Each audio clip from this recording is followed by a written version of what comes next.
Baik, shalom semuanya. Shalom. Kita bersyukur pada malam hari ini kita boleh bertemu kembali.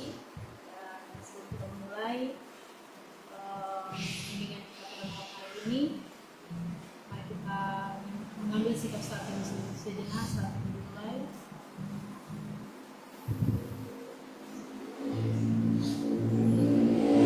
Satu ujian banyak yang kau perbuat.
Saudari Elis, pimpin kita dalam doa pembukaan.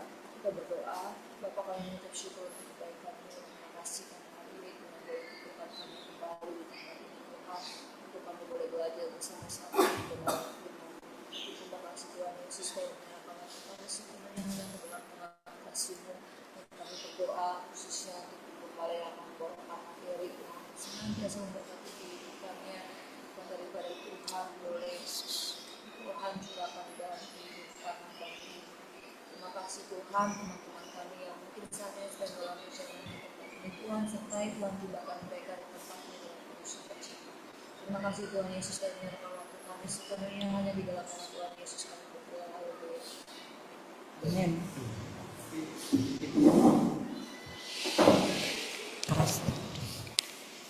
Salam.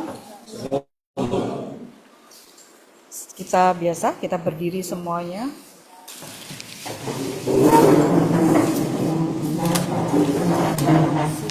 Silalah mungkin kami silakan.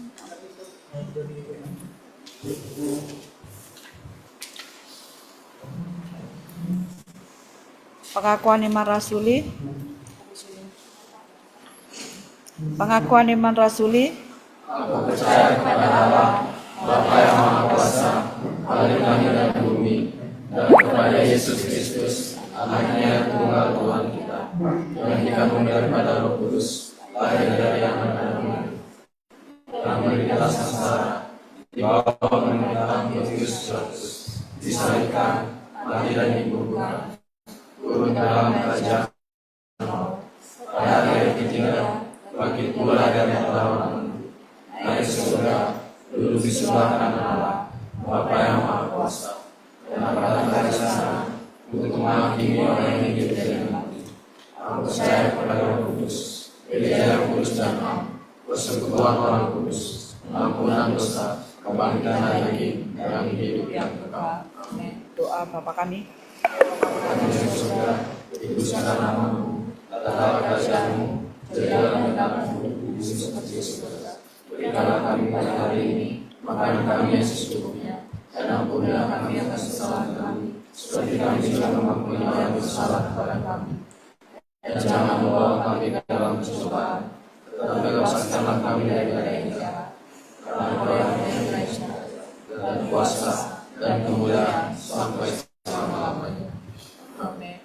Yohanes 3:16. Karena Dia besar segala dunia ini, sehingga Dia mengajarkan anaknya yang tunggal, supaya setiap orang yang percaya kepadanya tidak binasa, melainkan memperoleh hidup yang kekal. Amin. Silakan duduk kembali.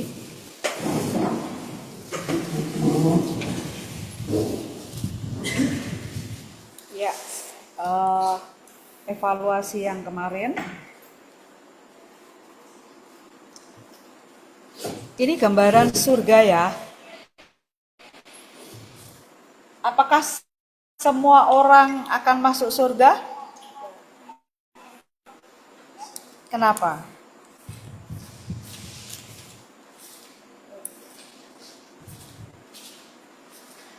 Kenapa?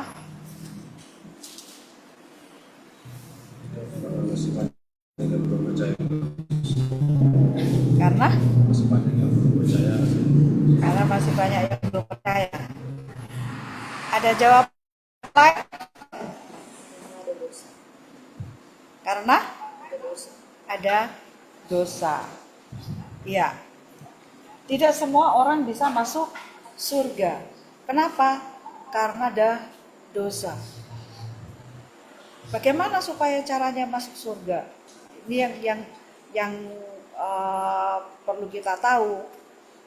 Ada yang tahu bagaimana caranya masuk surga? Kemarin kita sudah belajar. Ini diulang terus ya. Bagaimana caranya masuk surga? Akan tunjuk Frankie, bagaimana caranya masuk surga? Percaya kepada Tuhan Yesus, mengakui Tuhan Yesus sebagai Tuhan dan Juru Selamat. Dan setelah percaya, mengaku dan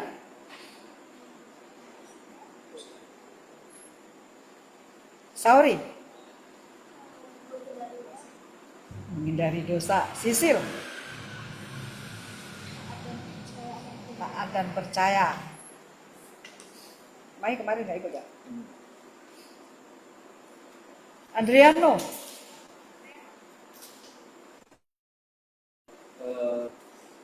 Rajin beribadah. rajin beribadah. Lina,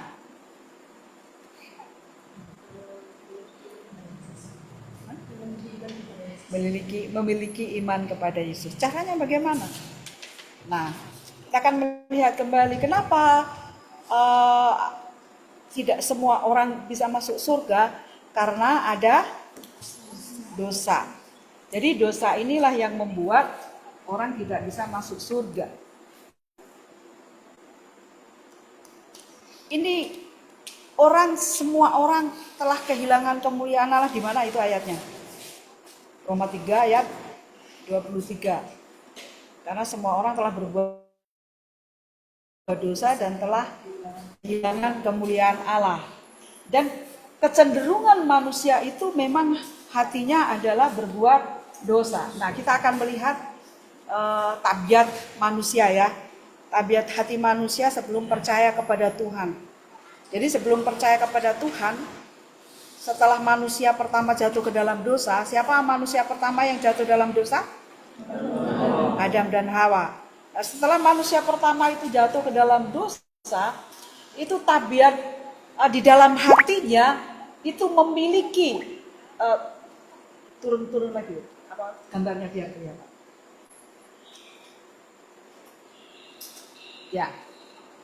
Ya. Kita lihat kemarin, kita sudah melihat, inilah gambaran hati manusia yang belum percaya kepada Tuhan. Roh Kudus di luar, Alkitab di luar, salib di luar, dan yang ada adalah siapa? Kuasa iblis yang menguasai hati setiap manusia ketika mereka belum percaya kepada Tuhan.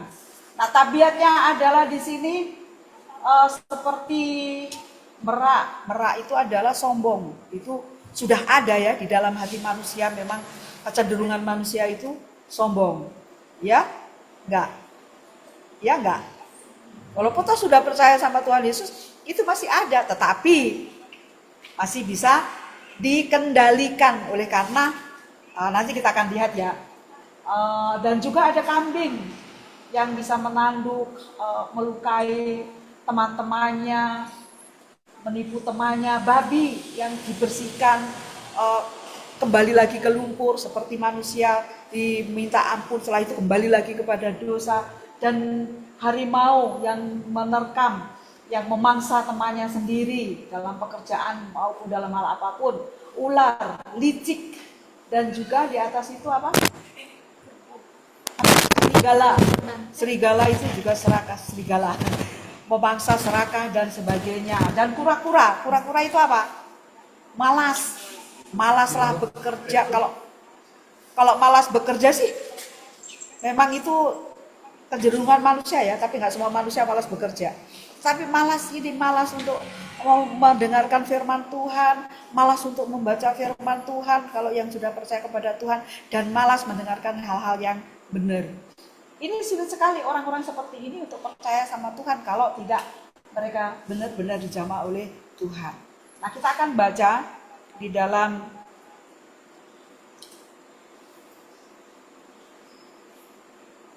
firman Tuhannya, Win.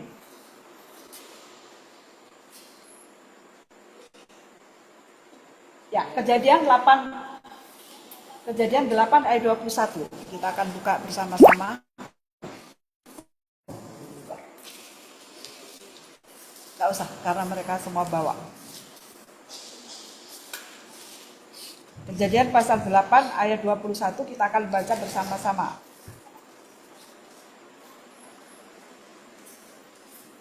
Sudah ketemu? Amin. 1, 2, 3. Ketika Tuhan mencium persembahan yang harum itu, bergembala Tuhan ini, aku takkan untuk bumi ini lagi karena manusia, sekalipun yang ditimbulkan hatinya adalah jahat dari sejak kecilnya, dan aku takkan membinasakan lagi segala yang hidup seperti yang telah dilakukan. Apa kata firman Tuhan di sini? Sejak kecil manusia itu hatinya adalah jahat sejak kecil, sejak bayi itu sudah. Coba kalau bayi itu lapar sedikit aja sudah ngamuk. Dari mana itu? Siapa yang suruh ngamuk? Nggak ada toh. Tapi dengan kecenderungan hatinya sendiri, dia marah, ngamuk, ngambek. Itu dari bayi loh ya. Kalau kita memperhatikan bayi itu, nanti yang punya bayi, coba perhatikan anak-anaknya nanti ketika sedikit aja istilahnya nggak dikasih susu, lapar, dimarahin pun, dia sudah mengerti. Dia akan menangis. Dan itu dari hatinya, memang dari kecil. Itu kecenderungannya seperti itu. Kita sudah lihat gambaran itu. Dibuka lagi Matius 15 ayat 19.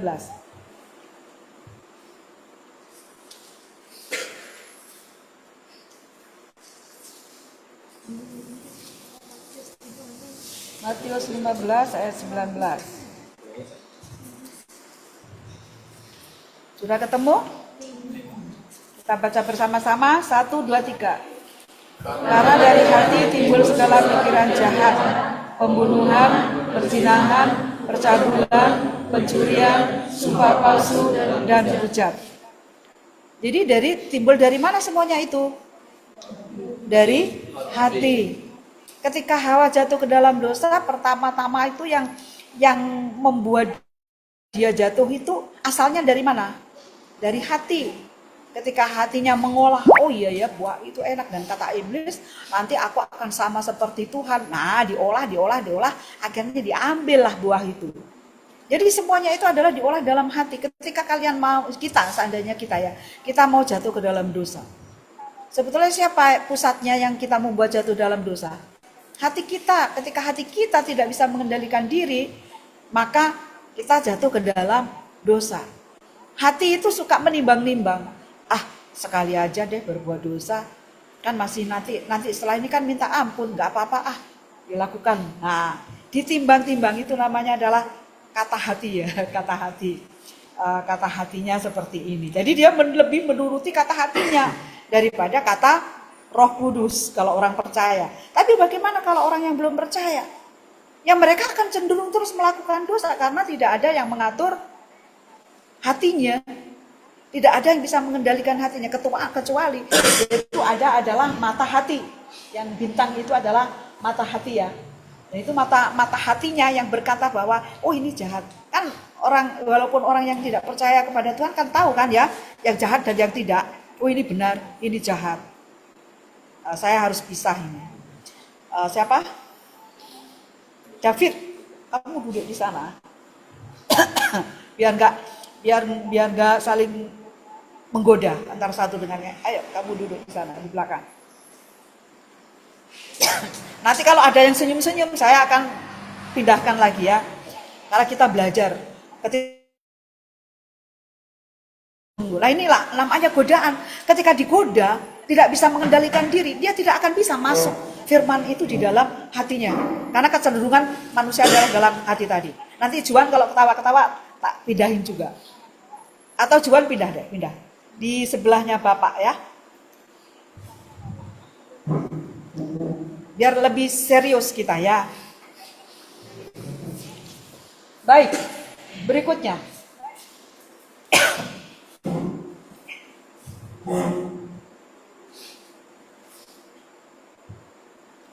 Ya, manusia membutuhkan terang. Nah, tadi ketika ada dalam kata hati itu semuanya adalah karena hati manusia itu masih gelap tadi ya yang dikatakan gelap. Manusia itu membutuhkan terang.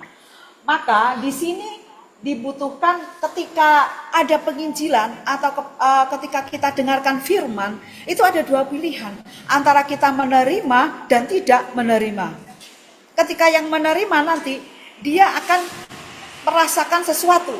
Ketika orang itu tidak bisa menerima firman itu atau tidak bisa menerima keselamatan itu, nanti juga ada sesuatu di dalam diri orang itu sendiri. Nah, di sini terjadi dua pilihan antara kita menerima dan tidak menerima. Belum tentu istilahnya ketika kita belajar seperti ini, belum tentu semuanya bisa menerima. Kadang karena hanya dituntut, oh aku mau CD, oh aku mau baptis. Hanya seperti itu, oh karena aku sudah besar, karena aku orang Kristen maka harus CD. Tetapi sebenarnya yang terdalam hatinya itu nggak terima gitu loh. Nggak bisa menerima keselamatan itu. Karena dia belum membuka hati. Nah di sini dibutuhkan bahwa manusia itu harus membuka hatinya. Supaya bisa menerima kebenaran itu sendiri. Supaya bisa menerima keselamatan itu. Kalau tidak bisa membuka hati, maka yang terjadi adalah dia tidak bisa terima Tuhan Yesus masuk dalam hati. Yang artinya gini, dalam mulut mengaku, menerima, tetapi hatinya ini tertutup. Berarti kan hanya percaya di dalam apa? Dalam mulut, hatinya tidak. Nanti kita bisa bedakan. Ketika orang itu menerima, mengaku, ya tadi yang Frankie katakan tadi adalah benar. Ketika kita mau masuk ke dalam surga, kuncinya adalah satu. Syaratnya adalah satu, yaitu percaya, terus apa? Mengaku dan menerima Yesus masuk di dalam hati. Nah kemarin kan Bapak Ibu dan saudara semuanya kan sudah terima Tuhan Yesus masuk dalam hati. Amin. Nah sekarang Tuhan Yesus ada di mana? Benar. Siapa yang hari ini mulai kemarin setelah terima Tuhan Yesus yang masih melakukan dosa, angkat tangan. Setelah terima Tuhan Yesus, tapi sudah minta ampun sama Tuhan enggak? Sudah. Kita memang nggak bisa bersih. Cenderungan hati manusia kan tadi ya, selalu ingin melakukan dosa tadi. Tetapi tidak jatuh kepada dosa yang itu aja gitu loh ya. Seandainya dosanya itu suka berantem, marah, emosi. Terus, oh Tuhan ampuni saya, sehari ini saya sudah emosi, saya nggak bisa mengendalikan diri. Baru minta ampun seperti itu, disenggol kakinya, langsung itu namanya kan jatuh pada dosa yang itu aja, sama begitu loh. Ya sama dengan bermain-main dengan Tuhan. Makanya kan sering dikatakan kalau dalam perjamuan kudus, ini saya ulang terus menerus, dalam perjamuan kudus itu yang belum masuk dalam pernikahan kudus kalau sudah bersama-sama itu tidak boleh ikut. Kenapa? Karena kan bisa juga saya kan sudah minta ampun sama Tuhan, Tuhan ampuni saya karena saya telah melakukan dosa seks seperti itu, atau dosa pornografi anak-anak yang muda, dosa percabulan anak-anak yang muda.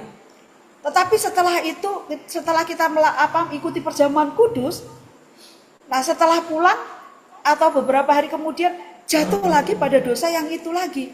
Maka itu sama dengan kita mempermainkan Tuhan. Kita tidak sungguh-sungguh minta ampun. Hanya istilahnya, aku tipu kau Tuhan. Pada saat kita mengikuti perjamuan, aku kan sudah minta ampun sama Tuhan. Tapi pada saat melakukan dosa lagi, yang itu lagi dilakukan, aku tipu kau Tuhan kemarin. Karena kan aku mau ikuti perjamuan kudus. Jadi aku hanya pura-pura aja. Nah, itu kan sama mempermainkan Tuhan. Nah ini kecenderungan hati manusia. Nah sekarang ketika orang itu harus memutuskan apakah dia mau menerima atau menolak, ini adalah setatnya manusia mau hidup benar atau hidup tidak benar. Nah, kita lihat lanjut.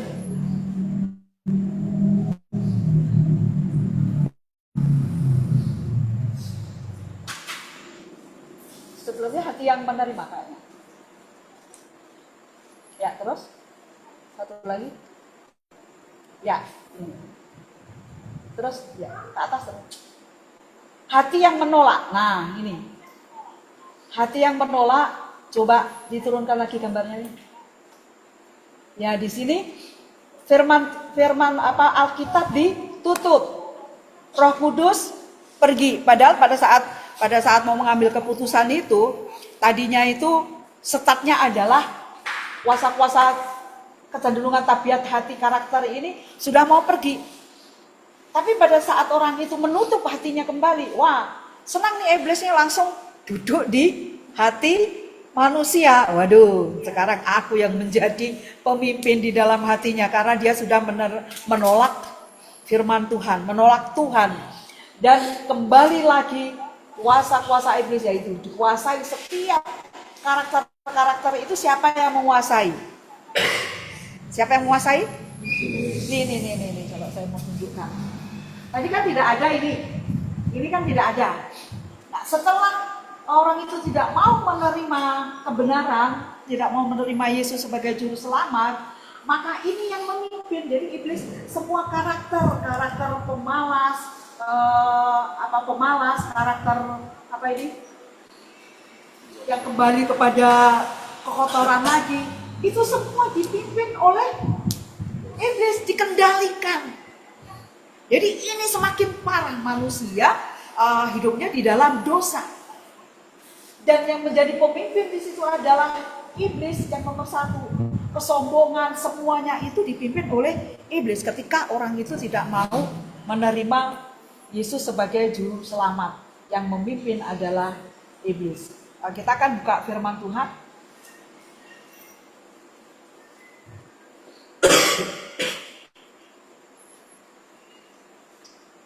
Roma 1, 18, 32.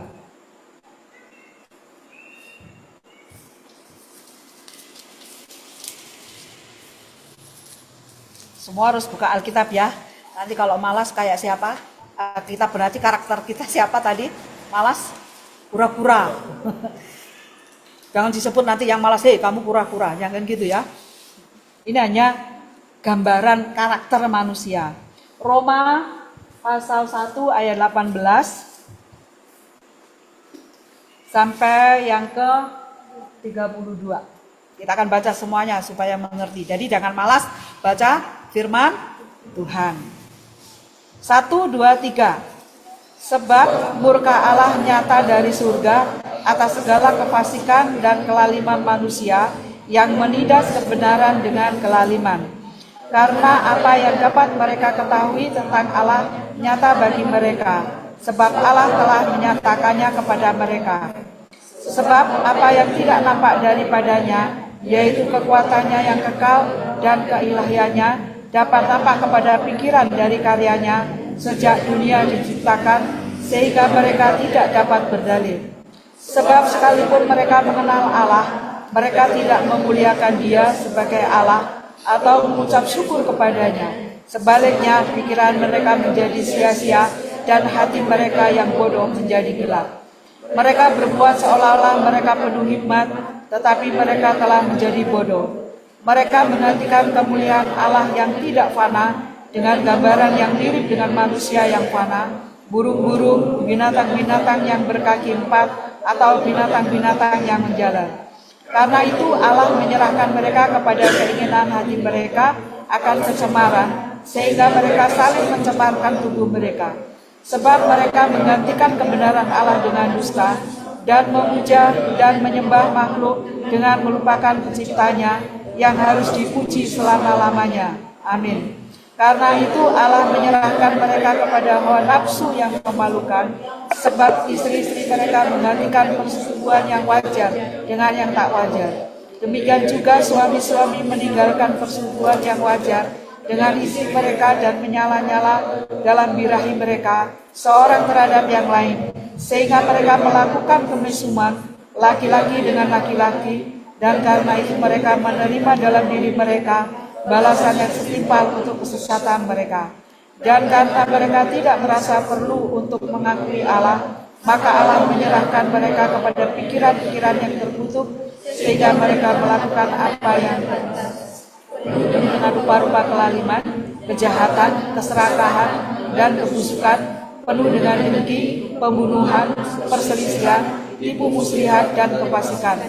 Mereka adalah pengumpat, pemfitnah, pembenci Allah, kurang ajar, congkak, sombong, pandai dalam kejahatan, tidak taat kepada orang tua, tidak berakal, tidak setia, tidak penyayang, tidak mengenal belas kasihan. Sebab walaupun mereka mengetahui tuntutan-tuntutan hukum Allah, yaitu bahwa setiap orang yang melakukan hal demikian patut dihukum mati, mereka bukan saja melakukannya sendiri, tetapi mereka juga setuju dengan mereka yang melakukannya. Amin. Allah menyerahkan mereka kepada kecemaran. Jadi orang yang tidak menerima Yesus sebagai juru selamat dan hidupnya masih seperti itu, ya Tuhan serahkan mereka kepada kecemaran itu, maka dosa yang dilakukan itu semakin parah. Karena Tuhan sudah serahkan, oh udahlah, udah terus kamu istilahnya, ya terus lakukan itu, terus lakukan kejahatan itu, Dan manusia itu karena yang memimpin adalah kuasa iblis tadi, maka dia semakin jahat hidupnya, semakin tidak mau mengenal Allah dan semakin menutup diri untuk Allah, sehingga kecenderungan hatinya hanya berbuat jahat. Apakah ada orang Kristen seperti ini? Hah? Ada. Dia Kristen loh. Dia Kristen loh. Ada nggak? Ada. Kenapa? Nggak usah takut, nggak usah takut ya. Kita sharing supaya kita tahu semua. Loh, kenapa kalau masih ada orang Kristen itu melakukan ini? Dan Tuhan menyerahkan mereka dalam kecemaran, sekalian diserahkan dalam pikiran-pikiran muda, lakukanlah itu. Ayat 21 kita baca coba. 1, 2, 3.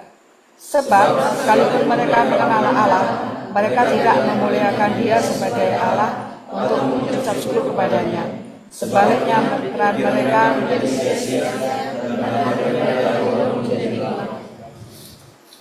sebab walaupun mereka mengenal Allah, tapi dia tidak memuliakan Allah, yang artinya apa? Dia tidak mengenal Allah. Dia hanya sebagai orang Kristen aja, hari Minggu datang ke gereja, beribadah, ya melakukan rutinitas, ya persembahan, membantu dan tapi hatinya sebenarnya tidak ada Allah. Hatinya tidak ada Yesus. Dia hanya melakukan rutinitas saja. Hati-hati di sini. Apakah kira-kira ada di sini? Ada? Enggak ada ya. Di sini semuanya sudah terima Yesus. Yang kedua, Roma 2 ayat 5-6. 5 dan 6. Kita akan baca bersama-sama. 1, 2, 3.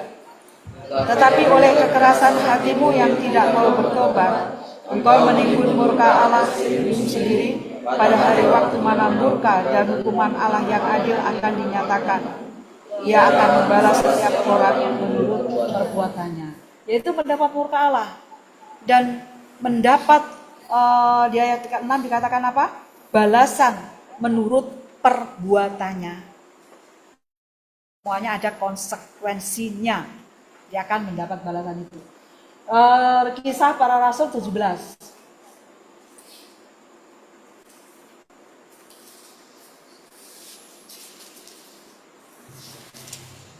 Kisah Para Rasul 17 ayat 30 sampai 31. Kita baca bersama-sama. Sudah ketemu? Belum?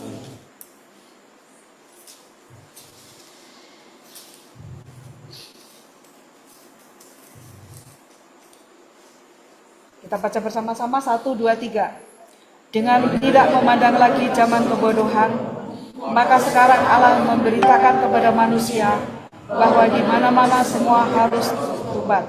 Karena Ia telah menetapkan suatu hari pada waktu mana Ia dengan adil akan menghakimi dunia oleh seorang yang telah ditentukannya. Sesudah Ia memberikan kepada semua orang suatu bukti tentang hal itu dengan membangkitkan Dia dari antara orang mati.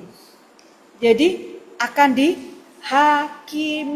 Jangan merasa sekarang kan nggak ada yang tahu. Aku juga nggak ada hukuman kok. Aku melakukan dosa juga nggak apa-apa. Hidupku nyaman-nyaman saja. Bahkan aku semakin sejahtera. Jangan berkata begitu sekarang. Suatu saat nanti akan ditentukan waktunya, hari penghakiman itu datang dan masing-masing orang akan menerima penghakiman itu menurut perbuatannya. Bagi yang percaya Yesus itu akan mendapat mahkota. Tetapi bagi yang tidak percaya Yesus akan mendapatkan penghakiman, yaitu masuk dalam api neraka yang nanti di bawah ada ya. Sekarang kita buka dalam Wahyu 20. Wahyu 20 ayat 11 sampai 15.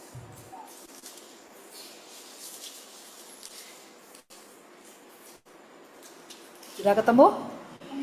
Amin. Ya.